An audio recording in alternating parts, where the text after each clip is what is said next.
All right, Jack Cary of the Paranormal Intelligence Agency. Welcome to the Edge Broadcasting, Jack. I got to tell you, of all the paranormal experts I've had on the show, and here certainly you've been an investigator, cryptozoologist for 25 years, certainly in the upper echelon. But man, unified field theory of paranormal activity. What is that? Yeah, so over that 25 years, I came to realize that the paranormal phenomenon that we were studying broke down into two subcategories, all paranormal phenomenon on this planet. Category type 1 paranormal phenomenon all comes from interaction with what's called a type 3 civilization. This is interaction with an extraterrestrial civilization of some kind. And that covers everything from cattle mutilations to alien abductions to hybrid theory, etc., etc. The other half of all paranormal activity on this planet comes from interdimensional activity. And what I found was an actual natural mechanism by which doorways can be entered through electromagnetic fields. Wow. So there's various areas around the world that are considered vortex areas, usually like here in the US. All of the indigenous people of the area, usually it's their holy place. One of these areas, for instance, I did a lot of work, was in the San Luis Valley, which is south central Colorado. And it's described as a Disneyland of the paranormal by a lot of investigators, because what you have is a never-ending stream of different kinds of paranormal activity, all occurring within a very small geographic area. And what I discovered was that same pattern in each of these so-called vortex areas that investigators talk about where paranormal phenomenon is found. And this is where things get really interesting. So in each one of these areas, there's a huge deposit of quartz crystal. That's very interesting. And most of these holy areas are mountainous areas, so that makes geologic sense that there's a ton of quartz crystal there. I came across, because I study a lot of science along with paranormal, trying to make the connections between the two, and I came across the work of a scientist who built this device called a Mach effect thruster. And this is readily available for people out there, can look it up. And it's called the Mach effect or the Woodward effect. Anyway, this guy built a device after finding out that matter, when it travels through space, no matter what it's made out of, has minute fluctuations, right? So he built a device that could harness those little fluctuations as it went along, and it kind of has a self-propelled zero type of energy to it. The interesting thing about that was that it occurred to me that the Earth was the same thing he was showing in his experiments. It is a body of mass. It's traveling through space. As it does, there are minute fluctuations that occur. And in these vast quartz crystal mineral deposits, when those fluctuations occur, they're compressed and it ionizes the crystal. And when that happens, it actually creates electromagnetic fields that are so intense that they can rip a hole or tear the membrane, what physicists call the electromagnetic membrane, that separates this dimension from other dimensions. And this is something that's readily discussed in physics conferences all over the world. The idea that there are other dimensions. Michio Kaku makes the point that if there are other dimensions, there's bound to be life forms on those dimensions, and some of them will have been advanced enough to find a way into this one. And I believe what you're seeing in these areas is a wide array of paranormal activity that's interdimensional in nature, because you're seeing intermittent times when this membrane's getting ripped between the two different dimensions, and that momentary interaction we describe as being paranormal. how many type of cryptids do you think, or have you cataloged that may be in those other areas? That's a great question. So in my unified field theory, it stipulates that any bipedal cryptid creature will in fact be a chimera construction from the ET intelligence on this planet.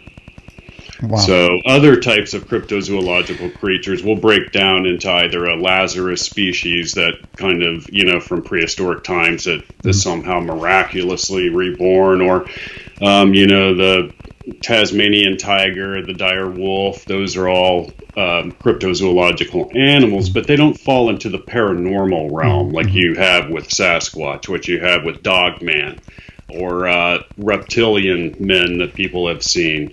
What you're seeing with those, I believe, are chimera constructions. And in my book, Bigfoot Unleashed, I present all of this evidence, actually. Mm-hmm. Is that why a lot of times when somebody says there's with their Bigfoot activity, there's also UFO activity? Exactly. And I chronicle all of that from the very earliest known cases. And interestingly enough, one of the very first cases is known as the Pasque Isle incident, and it was investigated by the CIA's Project Blue Book, and the two women who were witnesses to this UFO sighting encountered a Sasquatch and a close-up UFO encounter at the same time. Mm-hmm. That was very early on. That was like in 1972, something like that. So this wasn't like a theme that these two women were trying to pull a hoax, you know what I'm saying? Yeah. And not only that, but there's a body of evidence, a huge body of evidence to connect them to the ET presence, and largely some of that is their DNA, just the actual construction of the DNA itself appears to be a chimera construction, but it's done on such a scale that our scientists could only dream of doing that kind of work. Well, since we're going to be talking about some kind of conspiracy here, if not, I'm going to introduce a conspiracy without getting into the code words that will get this channel knocked off YouTube. We'll use the C words, cooties. Cooties 19 I use. Somebody suggested that could have been downloaded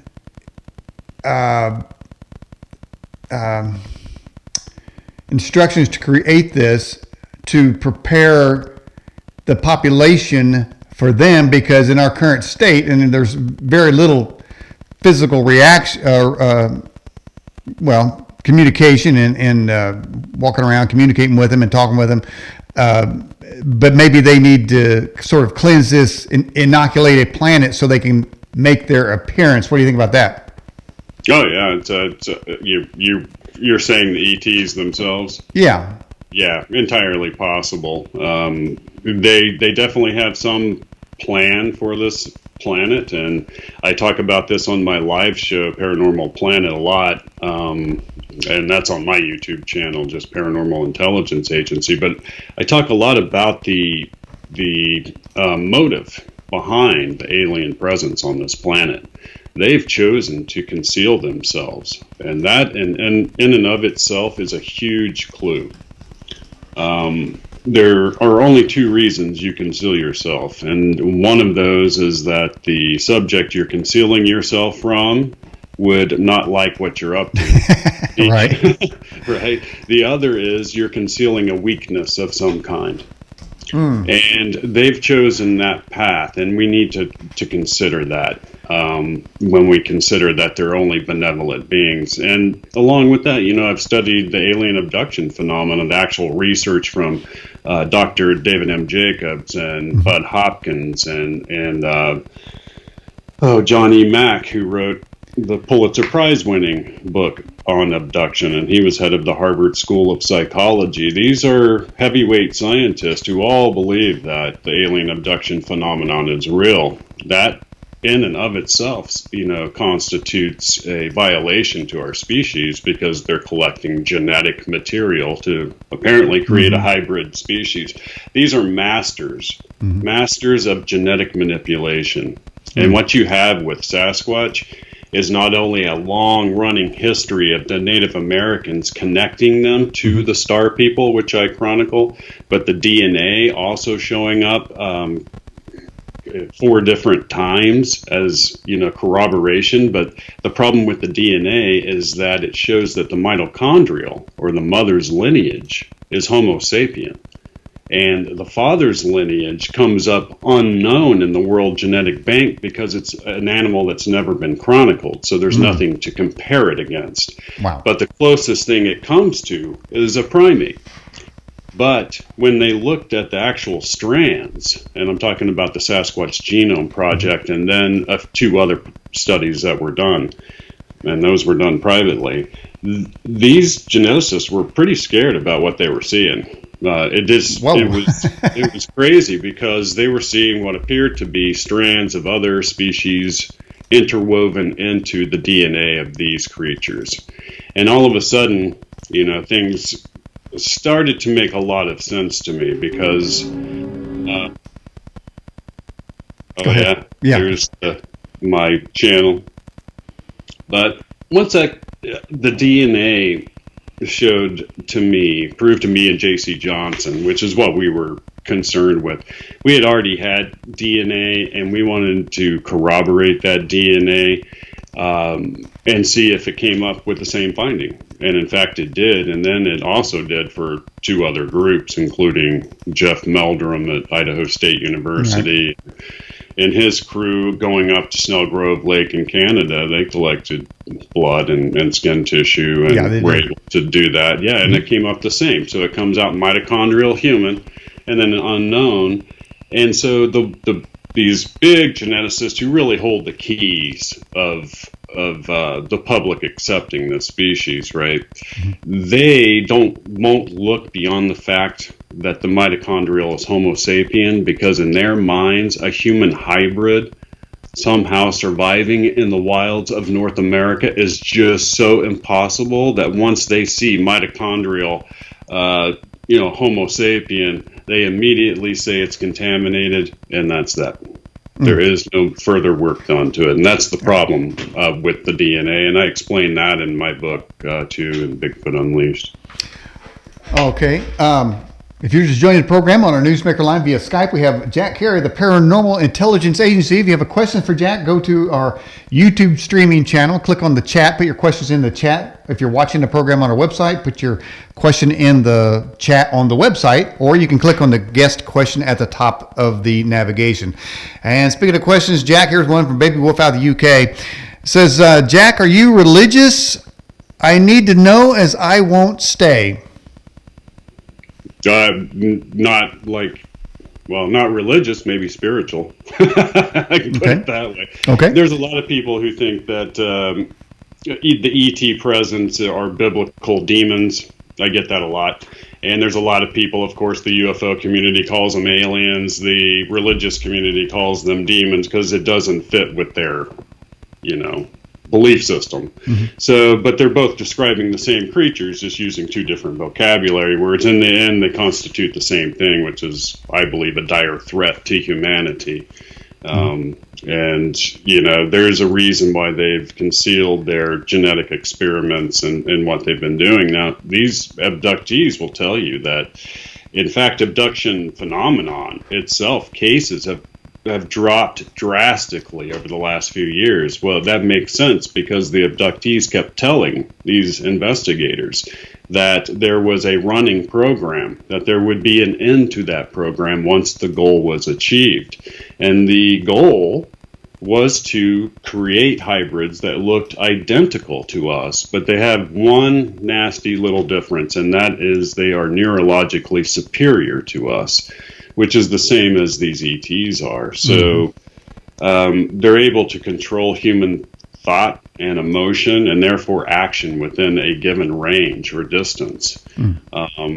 This is the same thing that abductees experience during an abduction. So when the alien bends over and looks at the abductee, their neurological system is advanced enough that they actually seize the optic nerve in the eye and they can project imagery. And this is the overlay memory of the abduction. They're doing that through this means. And they've made a statement a number of times to abductees that they didn't count on human emotion. That human emotion ended up being what made the program so difficult, because the traumatic memories kept bleeding through. Wow. Okay, got another question from Smoke C. It says, Jack, how can we leave Earth and come back when this pandemic nightmare is over? I guess they want to leave. Is it possible we can leave and then come back when it's all over? I guess if you listen to some ufologists, they claim that there is somewhat of a breakaway civilization out there. These people that have already colonized the moon and Mars, at least the military, and claim that these people have done so in secrecy. And who knows, Richard Dolan coined the term breakaway civilization, the famous ufologist, and he makes a really good argument out of a question. Can a people who have access to almost unlimited money and alien technology break away successfully from the civilization that they're from? If they have it in secrecy, if they're bleeding enough money, depending on I'm wondering, 23 trillion. Now that's an interesting, because I'm going to posit something here. States like Wyoming, Montana, beautiful nature-filled states, national parks, Glacier and Yellowstone, and really even Texas, I suppose, and other sort of interior places. There's a large exodus from the West Coast to these areas because they have money. Obviously, Jackson Hole comes to mind, and various ski lot areas. But they say the problem is that while they're trying to escape, they're bringing what they escaped from and they're trying to rebuild it. They call them transplants. They say, hey, I got a great idea, over here in Wyoming, hey, in Jackson or somewhere, there's not enough homeless here. I think we need to start putting stands out on the street so we can attract some. You know what I'm saying? So I'm just wondering, and so they resent that. They always seem to try to rebuild it like they had no part in what they're leaving, but they bring with them what they're escaping from and try to rebuild it. And they got these. Oh man, they're the head of the city because they got all these new fangled ideas. Would Earth be the same way if we were to go to another planet? Would we start? Well, first of all, we got to create countries, and then we got to have divisions. We got to have this country's got to have this much power, and that. Would we rebuild all the crap that this Earth is right here? Would we take it with us on another planet and just do the same thing? Well, there's a lot of sociologists who think that war will always be a part of the human species because different ancient civilizations, they can show actually achieved advancements through war. It was war technology that led to the necessity to war against each other led to other inventions, and that sort of leads society upwards. And they think, they make that argument, it's always been with us and will always be with us. But I think, a big part of our problem is that we're a species with amnesia. We cannot recall what happened to us before the worldwide flood that occurred. And the worldwide flood, Noah's flood, was recorded in every ancient civilization. Yeah, sure was. Yeah. And so before that time, there was stuff going on. There were ancient civilizations that were advanced, and there was a human history that is completely lost to us now. Yeah, certainly.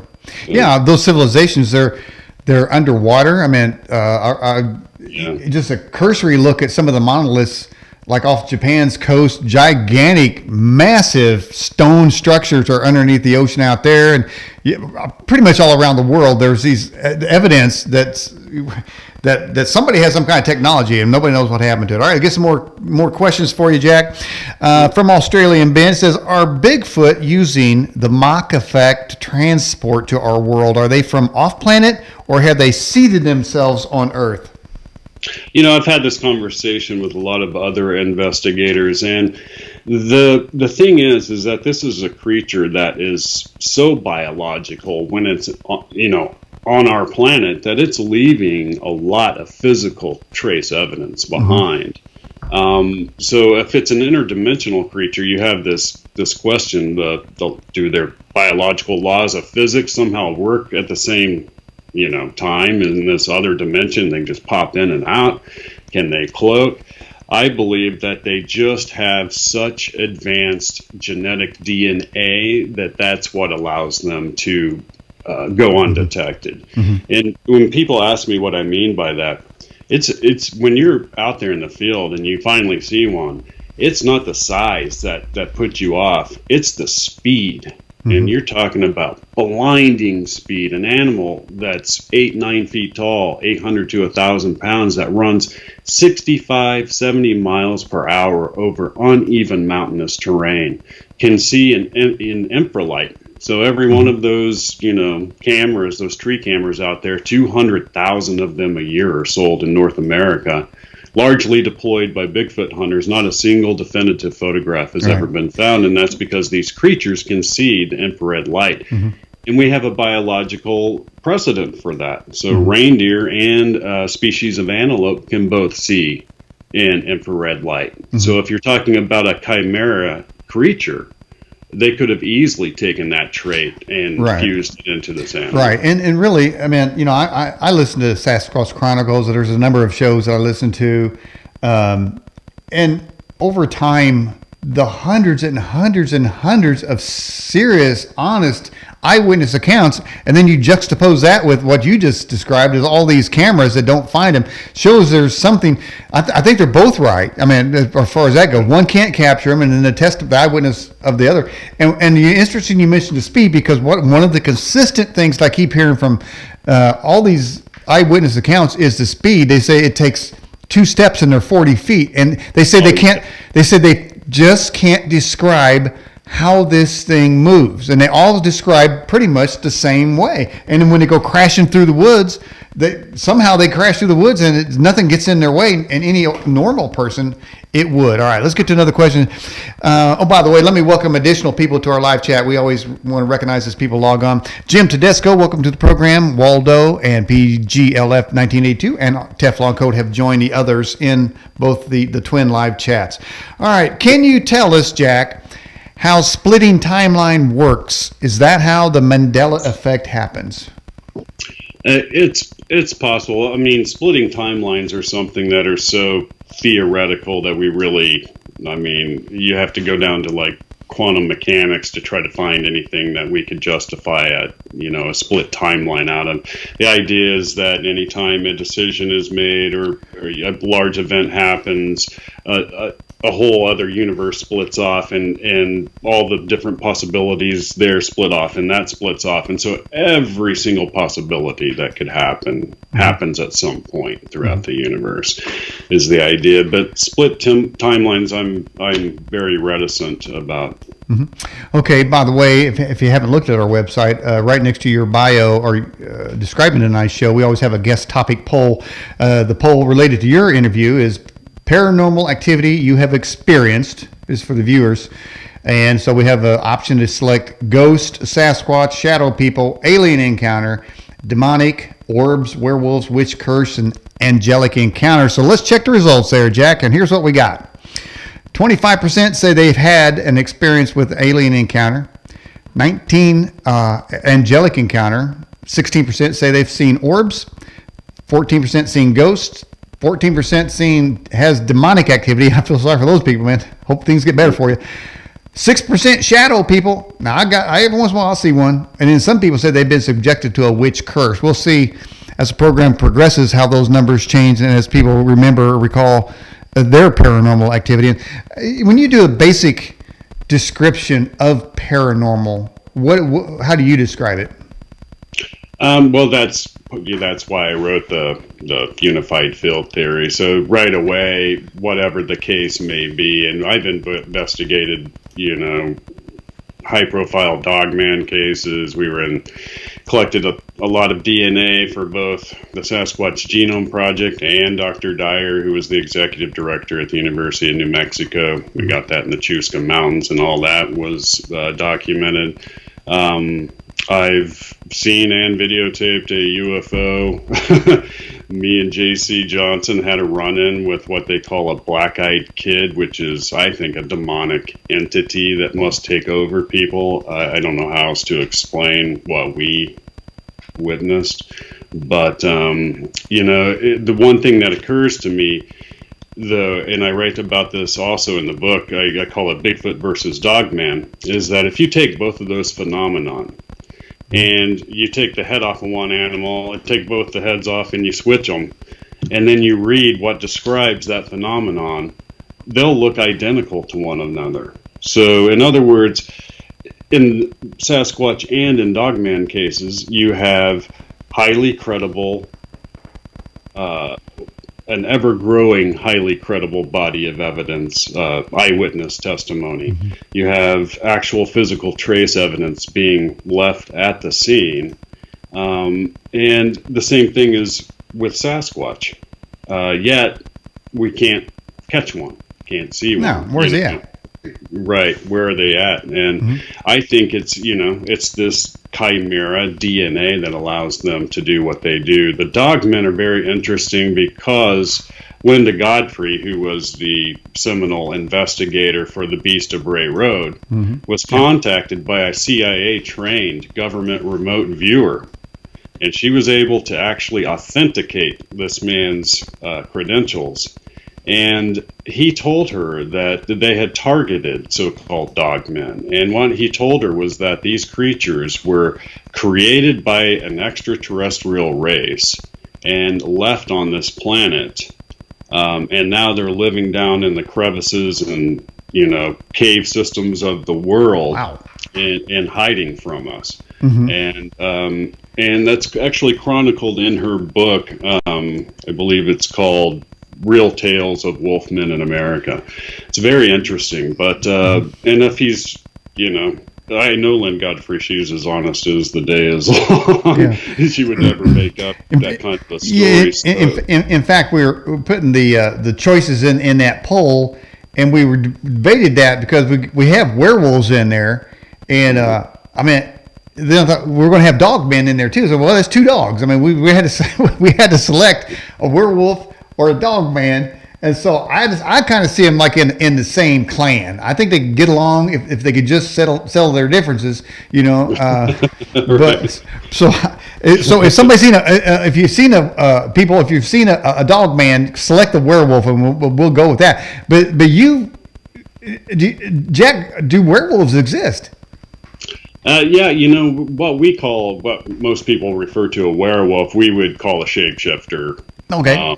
And that's, or a skinwalker. Me and my now deceased partner, J.C. Johnson, who was a really well-known cryptozoologist, spent a lot of time doing work on Navajo Indian reservations in New Mexico.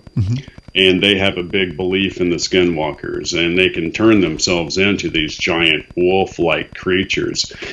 And, we used to talk to some of the older Navajo men, and after, JC had married into the tribe, so they would kind of talk to him a little bit about skinwalkers, but it's very taboo. Okay, good. And the thing is that, I guess the debate is, can they seriously biologically change into one of these creatures? Or are they a Navajo witch who has developed their psychic power to the point where they can project that image into another human's mind that they're that. Right. Well, there's been a lot of science fiction movies that show that an entity will reach into your mind and find out what you fear the most. Even back in the '60s Star Trek, there was an episode of that, and they ended up at a castle with a Dracula-looking guy, and it's kind of odd to see Captain Kirk with, dealing with Dracula, but they went in their mind and said, what do they fear the most? So yeah, feeding on our fears, that does seem what negative energies do. All right, here's another question for you. It says, Jack, from Put You All Away First, do tall grays have sensitive hearing? When I was being probed, this person says they were probed, I screamed so loud it pointed a rod at me and I blacked out. I was visibly cringing when they were 5. So do tall grays have sensitive hearing, I guess is the question. I don't know about the hearing, but I can tell you from other abductees that the rod that's being described, that's been described in lots of accounts. And anytime that they're sort of reacting out of pain or trauma, they're usually put out. So I think maybe that's why she was put out. Probably not the loudness of the scream, just the fact that he was screaming. Yeah. Can you speak to the lost time of Tartaria? I'm not even sure what Tartarium is. I've never heard of that one. Okay, good enough. And we want to welcome Wochi Pums in our live chat. Jack, you mentioned a bit ago about crystals and quartz crystals in general. Arkansas is full of crystals. Wouldn't that, by necessity, be an epicenter of paranormal activity? If it's got quartz there, yeah. It's the quartz crystals that can become ionized, and when they do, they emit these EMF, these electromagnetic fields that are, like in Sedona, Arizona, for instance, another vortex area where there's nonstop paranormal activity. Right. Those areas that have the quartz crystal deposits emit a magnetic field that's 500 times stronger than the surrounding countryside. Wow. That's the kind of field we're talking about that can rip the electromagnetic membrane, which is literally what the physicists call it, an electromagnetic membrane. It can literally tear a hole in that, and you get this interdimensional activity occurring, but the membrane goes back together at some point. On Skinwalker Ranch, it's reported that many things have been reported, but one of them is that investigators were followed home by entities, unknown entities, and doing sort of poltergeist type activity, haunting them. In your 25 years of paranormal investigation and cryptozoology, have you been followed home with any of these negative forces? Not me. Now, J.C. Johnson had a problem being followed home at some point, but it was what people call these days a glimmer man. There are entities being reported, and I have a video actually taking of these entities on my YouTube channel, and it's just called Invisible Predator in the Woods for people who want to see the actual video. Now, that video came from a Bigfoot investigator named Bob Garrett, and he was a good friend of J.C. Johnson's, and he was 3 miles into the woods when he filmed one of these glimmer men, and you can clearly see it moving brush. I mean, and I loop it and all of that, so people can check that out. But he had one of those follow him home. As far as poltergeist activity, no. And I find it very interesting that on the Skinwalker Ranch, for people that have seen the whole series, at one point their head of security filmed the whole plateau there, glowing at nighttime on the cameras. That's one of these fields being generated. That's one of these things that's creating the Skinwalker activity. And I noticed we ripped this picture off of your website there. It looks, obviously it's cattle mutilation, and there were quite a number of them out there at Skinwalker Ranch. What's your hypothesis on cattle mutilation? Yeah, you know, I got lucky because I started following the events at Skinwalker Ranch really early on. And so Bob Bigelow, the guy who owned Skinwalker Ranch, you know, during the time that the scientists were there studying it,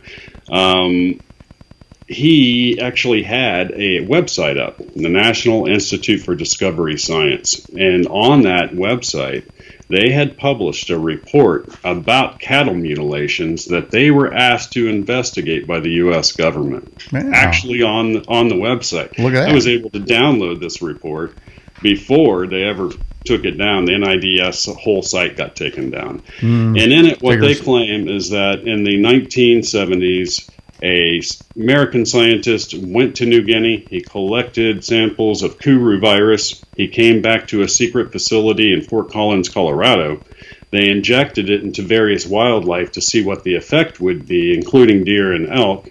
One of those deer escaped, and it was the very next spring that the first cases of chronic wasting disease began to show up Wow. in the wildlife population. So what they discovered was that there's a thing called a prion protein, and in cattle it becomes mad cow disease. In wildlife like deer and elk, it becomes chronic wasting disease, and in humans, it shows up as early Alzheimer's. Interesting. Okay, seems like it's showing up everywhere. All right, this questioner says, Jack, do Men in Black act as a conduit agency for the paranormal interaction on planet Earth? I don't, not for I wouldn't say for both kinds, but they're definitely, the ET connection is undeniable. Yeah, there definitely seems to be some kind of connection there. Glimmer Man, now, people have reported seeing entities that have a kind of a chameleon effect, like a predator looking thing. Is that what you're describing? That's the same exact thing. Okay. Yeah. That's the same thing, and here's a really interesting point to make, because I made two films actually, and I made an update to that film, and it's based on people out there who know the Missing 411 work with David Paulides will probably recall that a very famous ufologist, Dr. Bruce Maccabee, who is an optical scientist, and he's examined all kinds of UFO videos, right? His wife goes out on their property to deer hunt, and she gets up in her stand on their property, and after a little while sees a movement and sees one of these predator creatures and was able to take a photograph, right? And all of that's online. People can actually see that on my film. What's interesting to me is, what are the odds that one of these predator beings shows up on the property randomly, the property of a very prominent UFO investigator who has been on countless documentaries? The probability of that happening is really, low, unless there's a causal connection between the two. If one of those things shows up in my tree, I'm going to shoot son of a bitch. Right. She was frightened as can be, but Jan Maccabee is, for people that have heard her testimony, they know how honest she is. So the photograph was interesting because Dr. Maccabee was able to look at it through his scientific equipment and determine that it had some sort of light refraction technology was going on there. It's very strange. So with this list, even on this poll, obviously we haven't listed all of the things. There's Dogman's not on there, Glimmer Man's not on there, Hat Man's not on there. And I was supposed to have a Hat Man guest, but they fell through.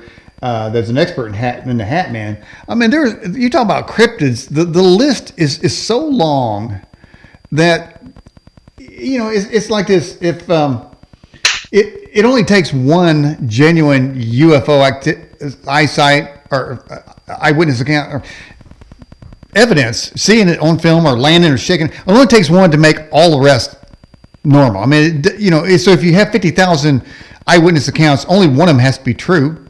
So when you're talking about these cryptids, there's so many of them. Same thing. Well, everybody can. I think universally everybody says there's a such thing as ghosts. So right there, it tells you right offhand. Now I know that we tell kids there's no such things as ghosts, but we all got tongue in cheek on that one, Jack. Because them freaks everywhere, man. If you so these things are out there. So is there a definitive test? A definitive cryptid test that could be produced?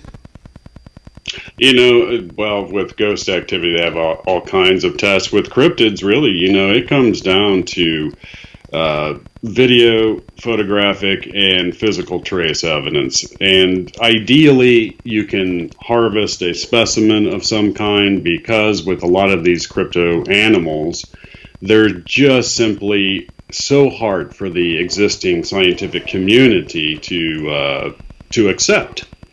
So if you're going to claim you have dogman DNA, which a geneticist did and actually did an entire testing on, then you're going to have to produce the body for that dogman.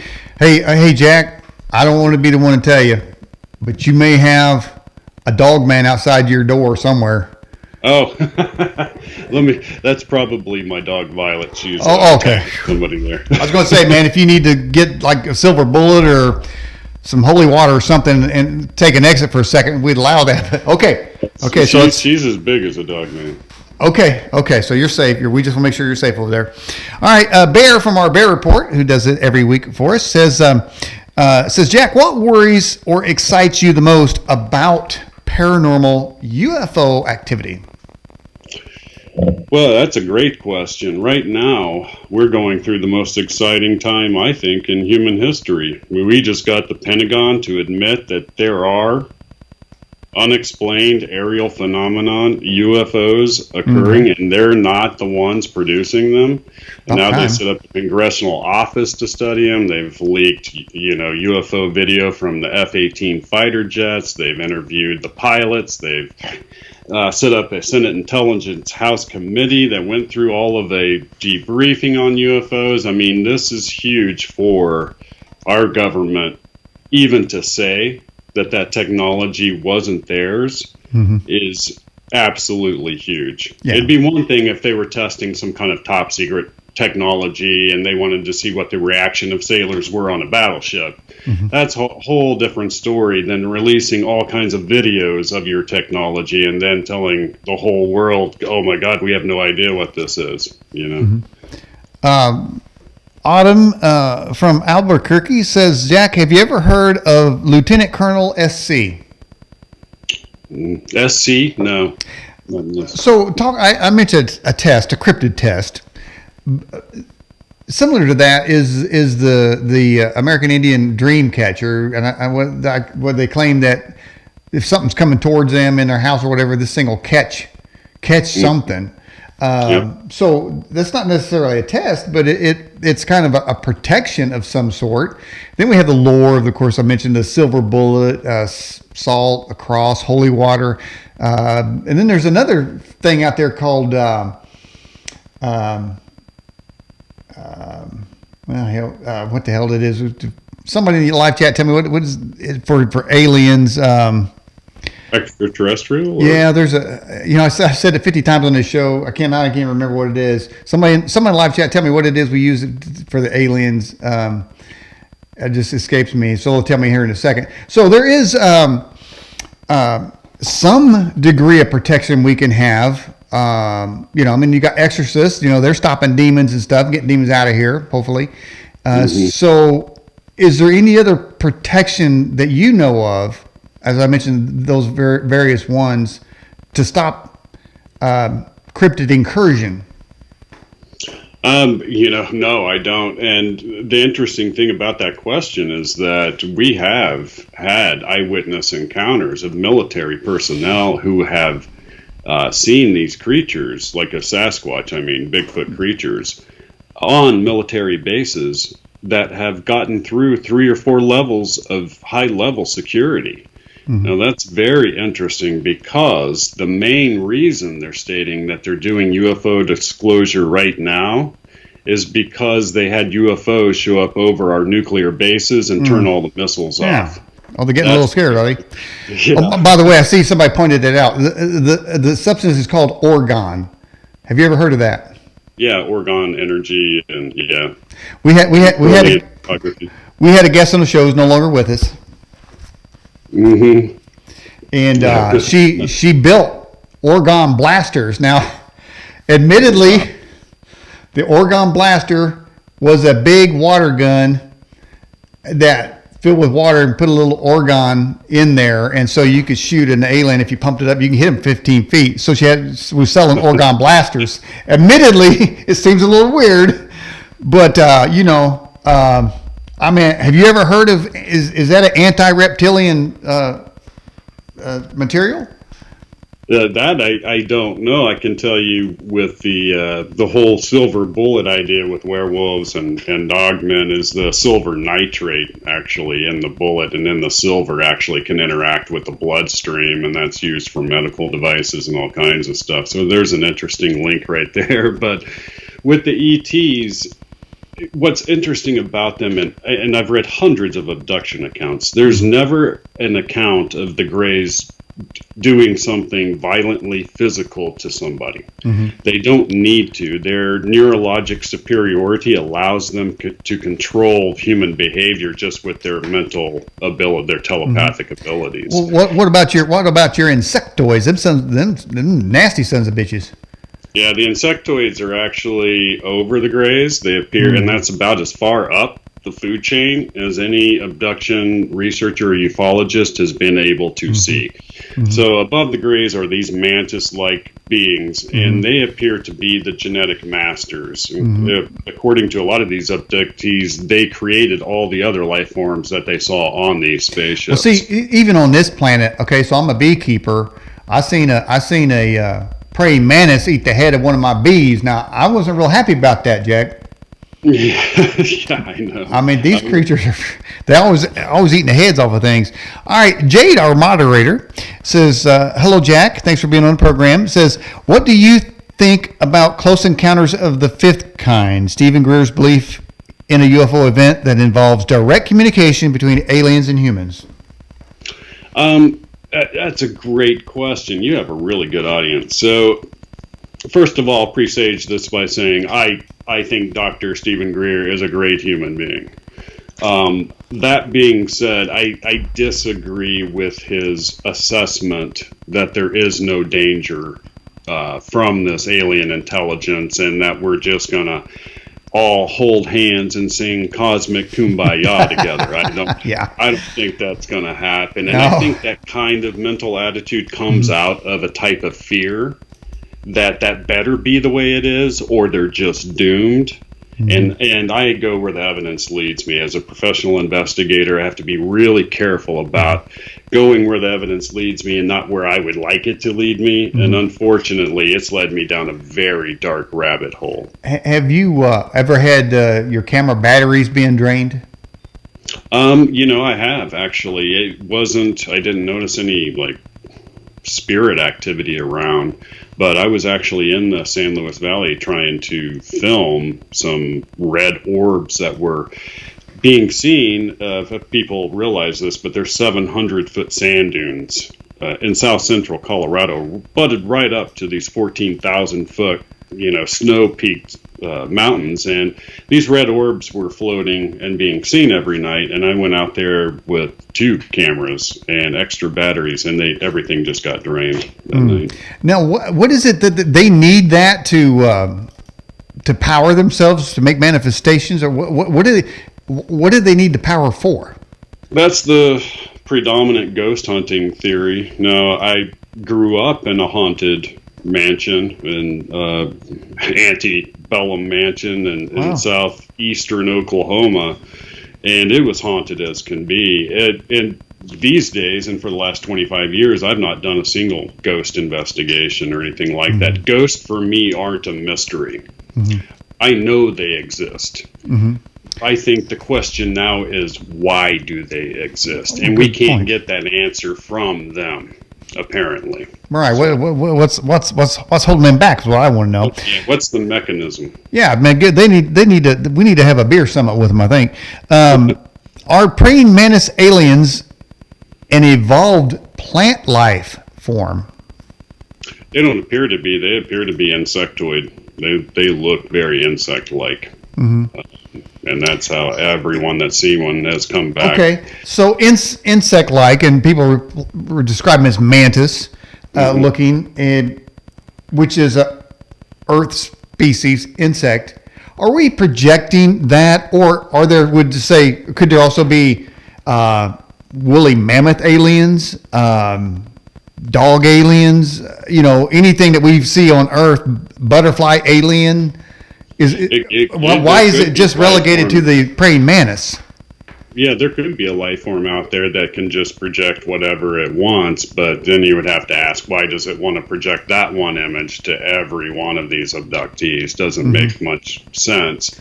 There must be some sort of advantage to that shape when traveling through space. I mean, that's how these creatures think.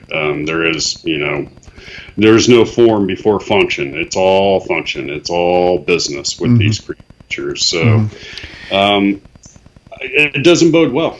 for the human species. Well, I don't think we've gone deep enough into conspiracies, Jack. So I'm going to push that just a little further.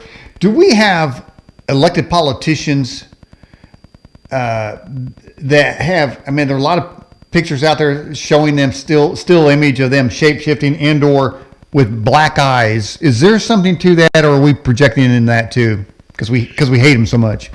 Well, no, there is something to that, and I've got some interesting information for your audience. Nice. So this is usually related to reptilian aliens on the planet, and reptilians appear to be the ones who are actually mostly in charge on the planet, and they appear to have been in contact with our leadership for a very long time, all the way back to the Nazis. Actually, they had contact with Germany and the Nazis, and the whole Admiral Byrd war with Antarctica and the last surviving. I'm sure everybody out there knows that whole story. But the reptilians are the ones that seem to have the ability to shapeshift from human form into a reptilian form and back again. The interesting evidence that I have for that is there's a interview out there, and it's between Howard Stern and the lead singer of the Smashing Pumpkins, Billy Corgan. Wow. And he states that one night he was with a person in the music industry. He wouldn't say who it was. And that person shifted into something he would only describe as not human. Ooh. Now, this is still out there everywhere. He was completely serious about it. He was also asked at another occasion, and he said yes, but he would no longer elaborate about that. Now, that's interesting to me because it's believed by many investigators that the reptilians actually control most of the entertainment and music media because it's a way to control the human species. Yeah. All right.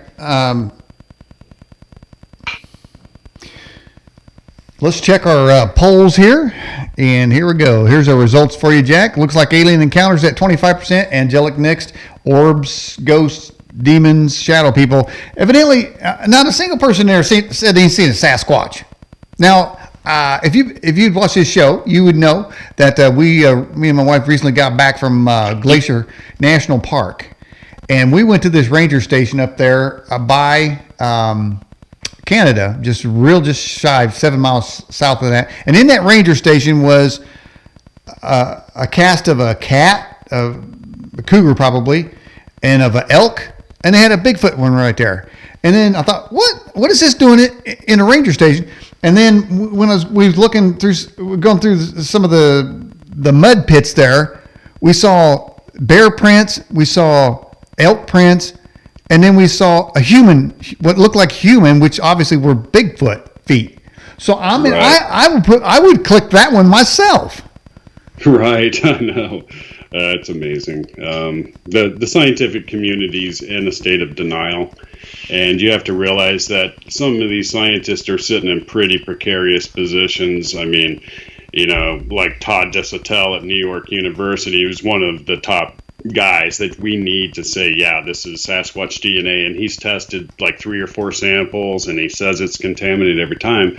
But those guys, if they take it any further than that, they risk losing their job. They're sitting on $200,000 of student loan debt that they paid for their doctorate with, and they're in a position where they don't want to rock the boat. They're not going to dig any further than that unless you bring them a body, and they absolutely right. have to. They're always wanting a body. Now, I know there's one Sasquatch hunter out there that he aims to kill him. I can't remember his name. You probably already mentioned his name because a lot of people you actually mentioned have been on this show.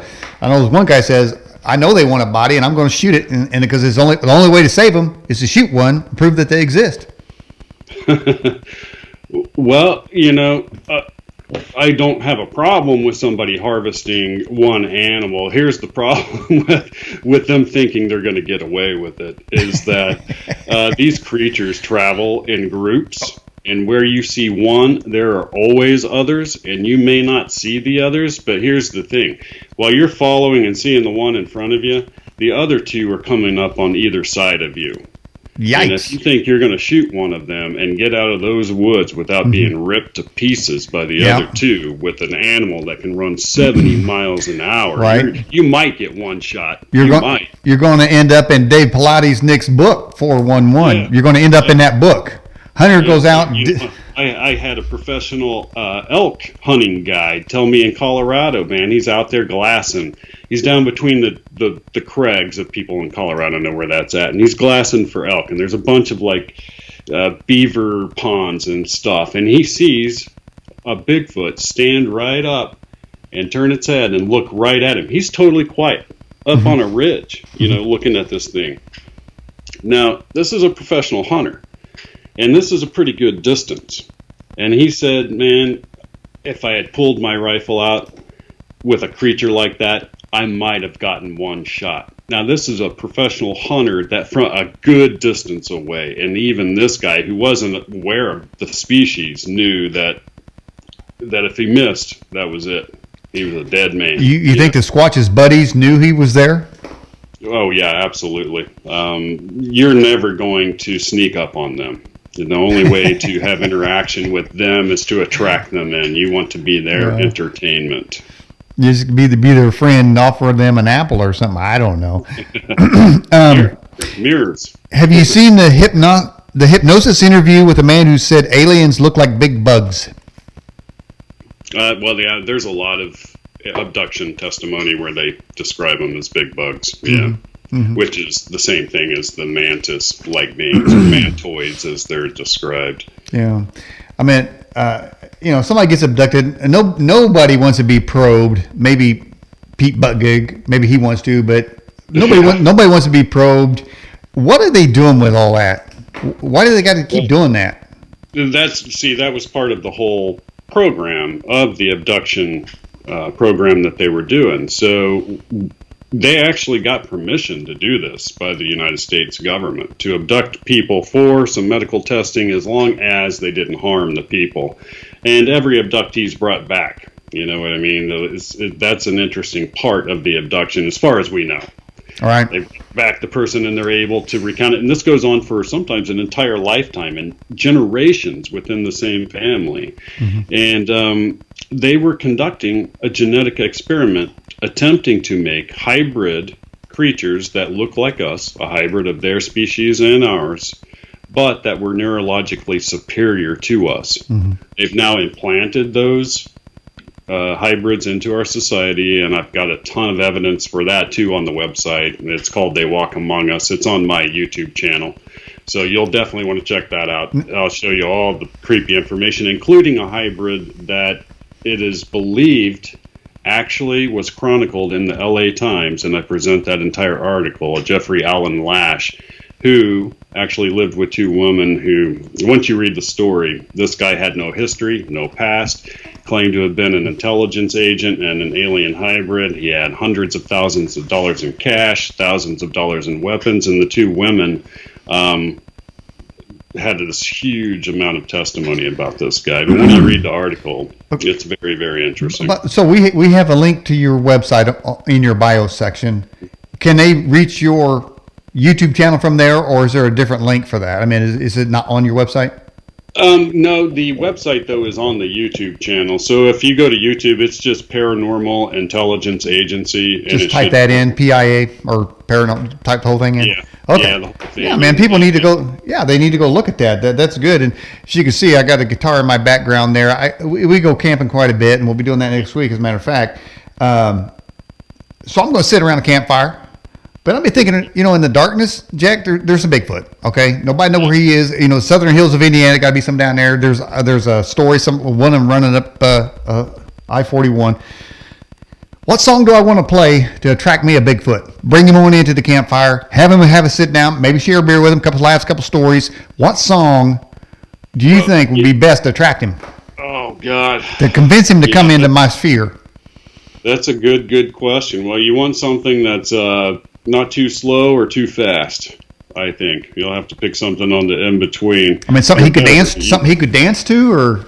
You're a lot better off just getting a tape of children playing at at a playground or whatever and just projecting that, because they will always come in if they hear children. It's the weirdest thing. And if you read through the encounters, a lot of encounters happen. I was going to say, start having children play around, I'm going to end up with Joe Biden coming in there, and I don't want that. All right, so I'm going. Okay, Joey Splats out of the live chat says he puts a Beatles song. So I'm going to put this to the people watching the show. What song do you recommend I play with my guitar to bring me on in a squatch, to have a sit down with him and get along with him and whatnot? Smoke C says, Jack, could remote viewing be a good way to spy on aliens, and would they be able to sense they are being remote viewed? Yes and yes. So there are people that are remote viewing them now. You can go to the farsight.org group, is amazing, and they're probably the best trained remote viewers on the planet right now. They constantly remote view the aliens, including the reptilians that I mentioned. And when you see their evidence, you're going to go, oh my God, because it's really, really interesting evidence.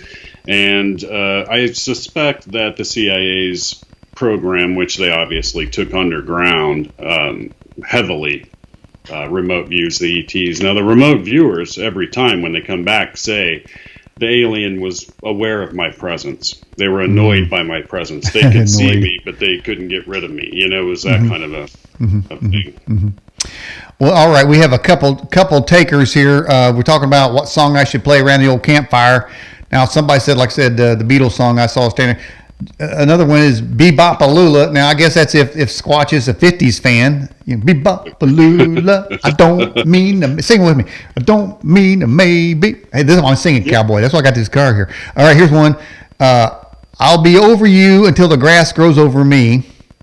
Never heard that song, so I don't know if that's a Squatch.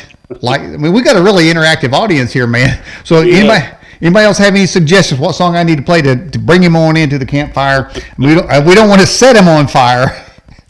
Right. But by the way, speaking of setting somebody on fire, did you ever see a show, maybe on Netflix or Amazon Prime, called Cabin Fever?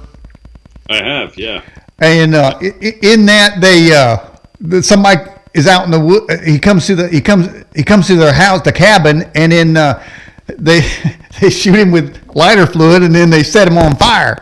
I mean, I don't want that to happen to Squatch. I don't want to set him on fire, even though on Cabin Fever they say Lorena put him out. At least they had that going on. So I don't want to set the Bigfoot up, because, like you said, I mean, he may come in, have a sit down, but his buddies may be out there in the dark just waiting to see if I've got some kind of trap plan for him. Right. Yeah, that's exactly right. And people, anybody that's out there, and hey, if you're a cryptozoologist and you think you got the skill set to harvest a big male, don't shoot a female or one of the younger ones, but if you can try to harvest a big male and you think you're an extra badass Navy SEAL of some kind and you're going to actually pull that off, then my hat's off to you. But you've obviously never seen one in the field, and you've never seen one run. Okay, more songs coming in. Somebody's Baby by Jackson Brown. A Change is Going to Come. Here's one, I think more likely, Wild Thing. By the Trugs, I'm sure, because it's the only song I know by the Trugs is Wild Thing. So I mean, we got to get along with, man. When you say harvest one, Jack, I mean, it sounds like you're saying I'm going to get somebody going to bag one, string him up, and then gut him, and then have some Squatch steaks. Oh no, that's just a term they use for when you get any specimen just for DNA. And they're right. It will shock the world into accepting the acceptance part's the easy part. Bigfoot is a mystery that nobody wants solved. Bigfoot is nothing but a problem for everyone involved. The day that you prove the existence of that species is the day that every congressman in this country gets a call from thousands of people saying, I'm going to take little Johnny and little Susie to the national park this summer, and you got an 8-9 foot species of predator, bipedal predator running around the woods. What are you going to do about it? Yeah, you're absolutely right on that. We don't want that. So is Squatch a gateway cryptid? And I don't believe so. I don't think that the entry cryptid of all cryptids. Well, I think they're the king of all cryptids. I think if you can get the Bigfoot domino to fall, a lot of other dominoes go with it. All of the idea that our established academia and scientists know everything. Jack, you're frustrated like I am. For 50 years, we've been talking about swamp gas. They started off with swamp gas, then tinfoil hat people running in the forest saying there's lights in the sky. I mean, come on, man. They've been doing this to normal people, researchers, investigators forever. It takes an act of Congress for them to admit anything about anything, because the second they do, they lose control, is what it is. They want control, and if they say something that's out there that they don't have control over, it doesn't work for them. It's not politically expedient. Yeah, exactly. And they can't see beyond their own personal need or want out of that particular situation, and fears and beliefs and all of that comes into play, especially with a lot of government officials who were looking at the UFO phenomenon from a religious standpoint, and were a lot of the officials who were very adamant against disclosure. They believe that by disclosing it, you are allowing them into our sphere of influence. And from a biblical perspective, that makes sense. However, that delayed the knowledge that they were there for our species by 70 years. Yeah. And that, it's something where we're going to have to weigh through time and see if that 70 years would have made any difference. Mm-hmm. All right, I see another song suggestion came in to attract the Sasquatches. Over the Rainbow could possibly lure Bigfoot to come in. Now, that's a more soothing song for him. Kind of bring him in, say everything's good. Come on, Bigfoot, somewhere over the rainbow, little bluebirds. He knows about bluebirds. How about Rumble in the Jungle by Jethro Tull? Rumble in the jungle, it's all right by me. Yeah. I know them all. I'm a song expert. But no, there's a lot of cryptids out there, Jack, and I'm really glad to have you on the show, because you've done so many years of this, and of course, even here, you've been on Ancient Civilizations, Deep Space, Beyond Belief, of course, with George Noory, as the series produced by Gaia, Paranormal Planet. I mean, what's it like to be on a show like those? It's really interesting. It wasn't anything like I expected. I've done 3 seasons of Ancient Civilizations, so 36 episodes of that with Gaia. And I don't know, a lot of people may know Gaia out there, maybe not. You can find it on Gaia.com. It's a huge production company for things that are mysterious, basically. And so it's interesting because you go to their studio, and it's in Boulder, and you film everything just over a few days. And then they go in and they splice all of that together to make each one of these episodes. So it's not like you have to stay there for weeks at a time and all that kind of stuff. Yeah. Do they pay you? Oh, yeah. Yeah. Oh, really? Yep. Hey, man, have them give me a call, man. Yeah. I mean, I'm sure they never had a cosmic cowboy on the show. I'm quite a character, I got to say. On my behalf, I'm quite a character. All right, so I've had a number of paranormal things happen to me, including sleep paralysis. I guess you could, but I was awake. Something paralyzed me, and it was trying to kill me, man. That's all I can tell you, when I was a kid. And so I've had some strange events. I've been to a few house cleansings where there's demonic activity and stuff. And so, I mean, there's things out there. I think investigating these things just empowers us to know what to do. I mean, just from watching or listening to Sasquatch, other people's Squatch stories, I've almost you can put together a whole descriptive of what to look for when you're out in the woods. For instance, my wife and I, we were somewhere and we saw these piles of rocks. Well, interesting, they were on this bridge. We just crossed this bridge out in the middle of the Ozarks. In the middle of the Ozarks on our 4-wheeler. Yeah. We come back. There's nothing on this little bridge over this little creek. We came back and the whole thing was lined with piles of rocks. I am not kidding you. Wow. And then down in the creek basin were hundreds of rock piles. There's no way those happened between the time we crossed that bridge and we came back. That means an army of people would have to come out, Go down there, go on this bridge, line this whole bridge with these piles of rocks.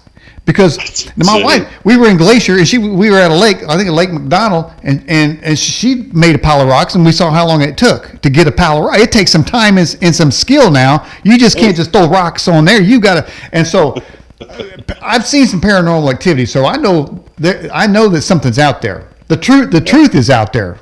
Yep, it is. And, when you see something like that, I mean, you just have to shake your head and say, was that an interdimensional creature that did that? I mean, obviously, there's no creature we know of in our natural biosphere that could pull off something like that. Mm-hmm. So, yeah. All right, we got another suggestion. The song "Staying Alive" by the Bee Gees. that would be a good one. Here's a question for you. We're talking about paranormal activity and the unified field theory of paranormal activity, which you've developed. But the viewer says, how do the symptoms seem to be able to predict events? Oh, yeah. And I just did a live show on this Thursday night all about the Simpson mystery. And, well, to make a long story short, because I talked for, forever trying to describe how this mechanism works, there are apparently different kinds of media throughout history that have been able to somehow penetrate into the collective subconscious mind. And when that happens, it actually becomes manifest in this reality. Now, the details of how that happens and occurs took me a whole show to do on Thursday night. So you can see that on my YouTube channel. I actually just did that subject, so take a look at that. Yeah. Well, that's synchronicity. That's paranormal right there. Isn't that strange? And I'll tell you, just yesterday, another newspaper article came out saying that the recent concert deaths also predicted, and they had the sequence, and it looked just like it. So this isn't like, on the face of it, you think, oh, that's crazy, a cartoon predicting the future. Well, the people, you have to ask yourself, how many millions and millions of people have seen those episodes over and over again? That kind of programming does go down into the subliminal conscious mind of people. And collectively as a species, we can actually create that reality. And that's been demonstrated really by authors such as Jules Verne, and quite a few other science fiction writers. So you mentioned the concert deaths. You talking about the rapper? Right. People seem to complain. Now, this is weird because they went to see this concert, and hundreds of them crashed the gates because they didn't want to pay. It shows what kind of character they have. But many describe that as a gigantic satanic ritual. That's the people that went there, not people that, some old fogies out looking at kids. There's a giant mouth. He got this giant mouth that he comes out of. And on, I guess I saw his shirt. His shirt had like a vortex with demons coming out of it. I don't know if you saw that. And then these people, so they said it was a demonic concert with a sacrifice to empower himself or their people to stardom. What do you think about that? Was it a sacrifice? It could very well have been, even if it's symbolic. It still has a ritual effect and intent. That's the thing, is the intent behind it. And Nikola Tesla, and I talk about this in my reptilian video, he said that the only thing that controls the universe is sound, vibration, and frequency. That was the key secret to the universe. And what do you have in the music industry? You have sound, vibration, and frequency. And that's why investigators believe that there is an alien presence that is somehow affecting the human species through that medium. In our background, Jack, is something we grabbed from your website. What is this? That's a real dogman right there. As far as I know, that's the best and photograph that's anywhere out there. So that's what a real dogman looks like. And tell me if you saw that thing. Yikes! I'd be running the other direction, man. I wouldn't be looking to get my gun on that one there. I would just hightail it on out of there. That's a fearsome looking creature. Kind of looks like a predator looking thing. Oh, yeah, they run upright, just like Sasquatch does. They have a humanoid body. That's why I believe them to be another chimera ET species. Now imagine an alien species that could use a creature like that as an avatar. Like, they can use that to run around the earth and literally experience like they're inside the animal, just like the movie Avatar. We got to start thinking about that kind of advancement. This isn't like a Wolfman from Transylvania. This thing was created for a whole other purpose. And I'll point out that they leave an awful lot of witnesses. Even the people that fire on them with big firearms report that there's little to no effect.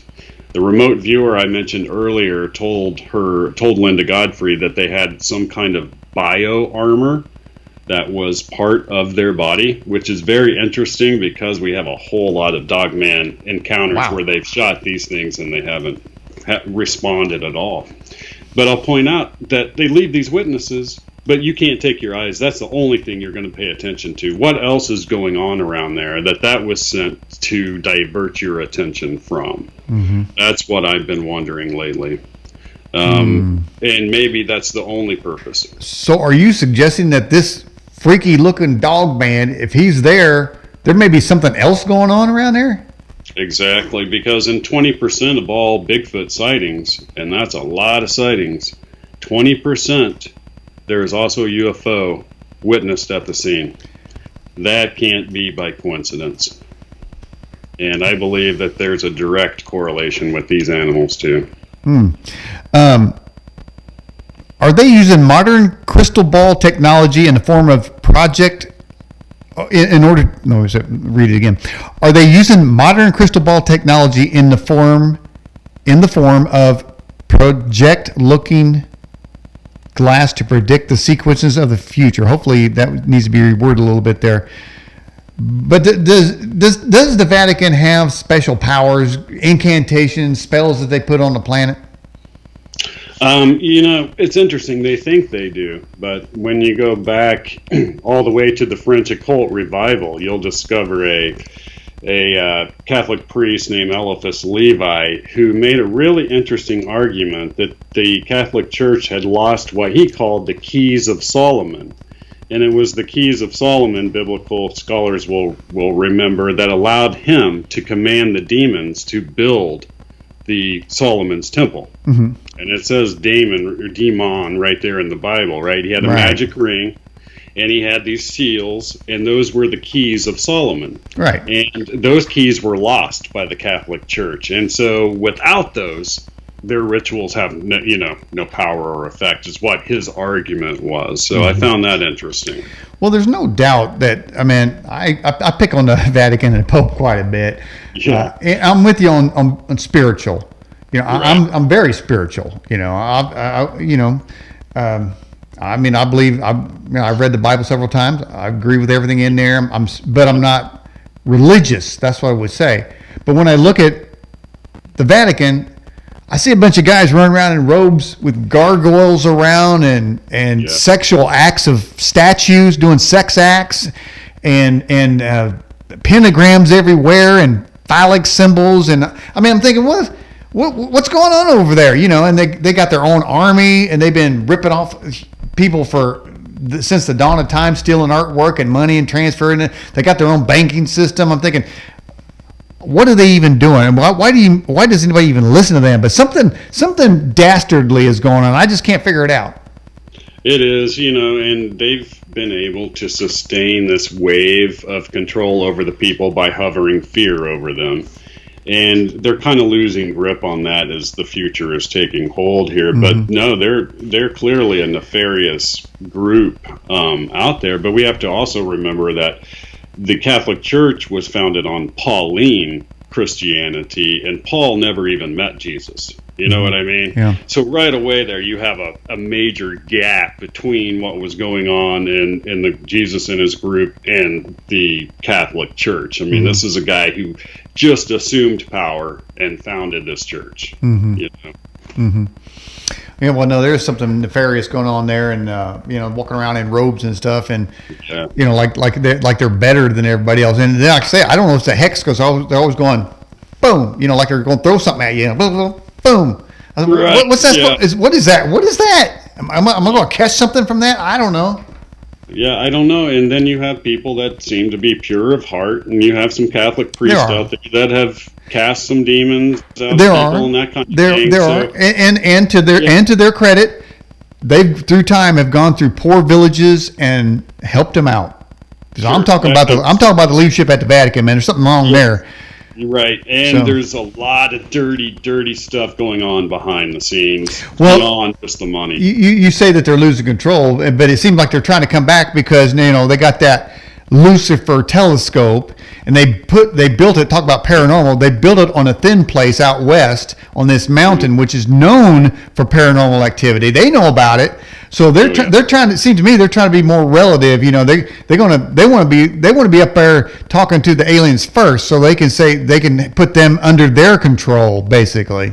Yeah, well, they can see the writing on the wall. If they don't get out in front of this thing and tell the people, oh, yeah, Jesus created these aliens too, all their power goes away overnight. Mm-hmm. So they started making some commentary, after this whole disclosure wave came out, and started making some statements that, oh, yeah, there's other life in the universe, and God wouldn't have just created the universe for us, and that kind of thing, which is a huge, you can see them positioning themselves. I did see, exactly what I thought. Exactly what I thought. Okay, they moving around. Oh, we better shift over here. Now, yeah, man, they're out there, and well, they didn't say nothing about it before.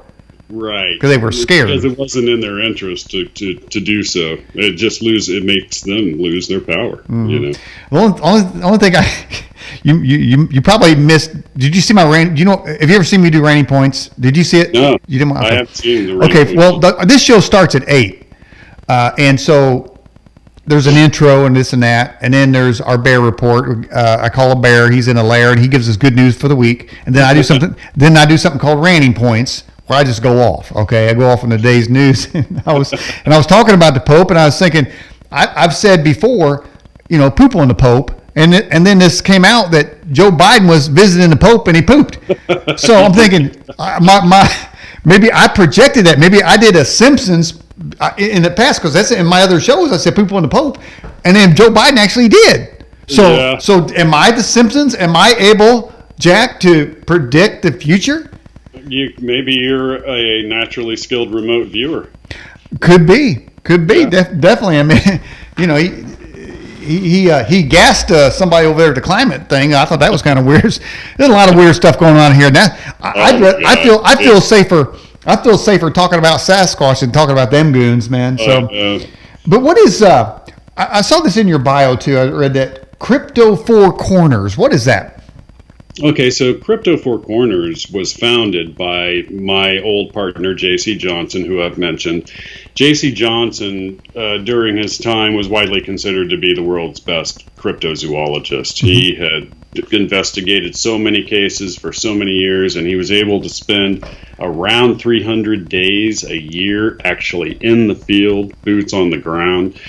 He founded Crypto Four Corners, and it became a huge cryptozoological group with a lot of contacts. Well, he ended up passing away, and he was pretty young, and this was probably, 5 years ago, and he left Crypto Four Corners. So ever since then, it's just kind of we've been idling by, and recently we've put our team back together. And we have new field agents in various states now, Minnesota, down in southeastern Oklahoma, where there's just nonstop Bigfoot activity, down in the Four Corners area, up in Colorado. So we've got a lot of actual field investigators that are part of C4C. Now that's something, too, because I've heard Oklahoma having Squatch activity, and every time I think of Oklahoma, I think of bison on the range, home on the range, and the wind goes blowing through it. I'm thinking, with the wind goes blowing through the range, and here's some Sasquatch chasing the wind. I couldn't put two together. Is there an area in Oklahoma that's Squatch friendly? Yes, and that's the interesting thing. Oklahoma, you get to see some imagery in a movie once in a while, and they want it to look like a rural cow country, right? Right, the whole right. part of the eastern half of Oklahoma, which I grew up down in southeastern Oklahoma, is the foothills of the Ozark Mountains. So you have the Kiamishi Mountains, the Washita Mountains, the actual Ozark Mountains up in the northeastern corner with big Ozark lakes like Lake of the Cherokees, Eufaula Lake, 106,000 acre lake right there in southeastern Oklahoma. I grew up in this area, right? So there's LaFleur County down there, which is where I and my team work most of the time. And LaFleur County has had more Bigfoot activity, sightings, and reports than all of the counties in the 4 surrounding states. Wow. You mentioned, of course, Paranormal Intelligence Agency. Now, do you have a function on your website where you take reports of paranormal activity? Or I do. If you just scroll down on to the bottom of the main screen, there is a contact form, and it says right there, please share your paranormal, case with us. And who knows, maybe we can provide some sort of knowledge or insight or something like that. Has anyone ever sent something in and you go, we got to get there?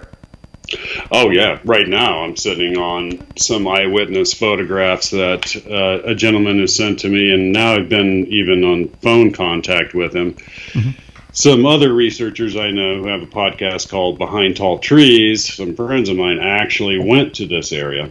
So they were able to confirm this guy's legit, right? He sends me these photographs, and there is a creature peeking out between the branches of these 2 trees that looks like it's got a scaly, like weird face with these huge eye sockets and a mouth, and the rest of it is shaped like a Sasquatch. It's the weirdest thing I've ever seen, and I'm working on it because I'm taking it through different filters, seeing if I can strip this blue light away, the green light away, to see if I can get the picture to come out more. But wow, it's crazy. You're convinced it's legit?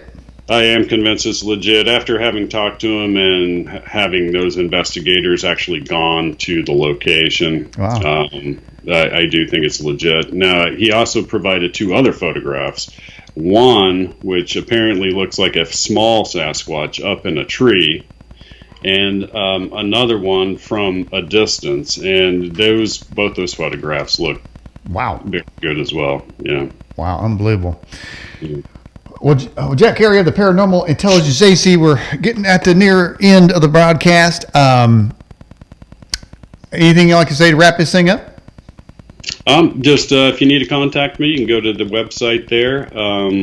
Other than that, come by and see the live show Thursday night. We're on 8 Central Time, and that's on the Paranormal Intelligence Agency YouTube channel. Man, it sounds great. How'd you like this style of interview? Did it work for you?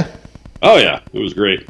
Okay. Yeah, good time. All right, Jack, here. We'll have you back on again sometime, and I appreciate you coming on the Edge broadcast this evening. Thank you, sir. Appreciate it. All right. Good evening. All right. Thank you.